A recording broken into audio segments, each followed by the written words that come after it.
বরিশাল আগলঝাড়া থানাধীন রত্নপুর গ্রামে মামলা তুলে না নেওয়ায় মামলার বাদীকে কুপিয়ে ও পিটিয়ে গুরুতর জখম করেছে বলে অভিযোগ পাওয়া গেছে।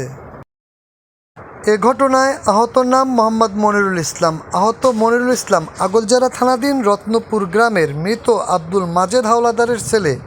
বর্তমানে আহত মনিরুল ইসলাম বরিশাল শের-ই বাংলা মেডিকেল কলেজ হাসপাতালে অর্থোপেডিক ওয়ার্ডে মুমূর্ষু অবস্থায় চিকিৎসাধীন রয়েছে। এ বিষয়ে আহত মনিরুল ইসলাম সাংবাদিকদের জানায়, নাম কি আপনার? মনিরুল ইসলাম। বাবার নাম? আব্দুল মাজেদ হাওলাদার। ঠিকানা কোথায়? রত্নপুর আগলঝাড়া। রত্নপুর। এখানে ভর্তি হয়েছেন কেন?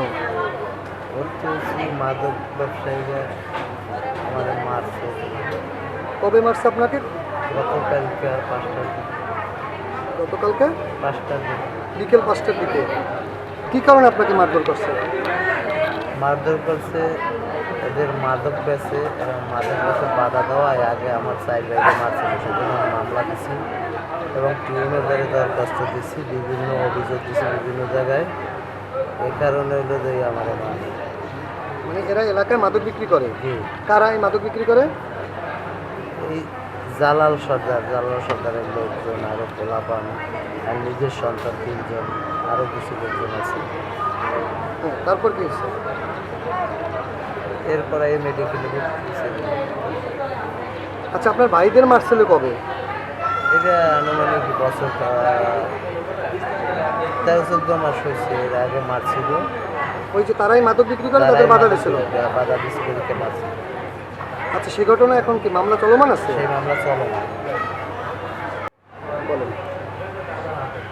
পূর্বে যে মামলা করছিলাম আমার ভাইদেরকে মাদক বিক্রি করে ওরা এই যে বাধা দেওয়া আমার ভাইকে মারছে, সেই মায়ের কারণে মামলা করছি। সেই মামলা জেল হাজত হইবে এ বুঝতে এরা বারবার উড়াই নিতে বলে, উড়াই না নেওয়ার কারণে এখন আবার আমার মারছে। আচ্ছা, কে কে মারছে আপনাকে? মারছে জালাল সর্দার, রাকিব সর্দার, সাকিব সর্দার, জুয়েল সর্দার, আরও কয়েকজন ছিল। এগুলো কি দিয়ে আঘাত করছে আপনারে? রড, দাও, চাপাটি। যে মাথায় কোপ দিচ্ছে? জি।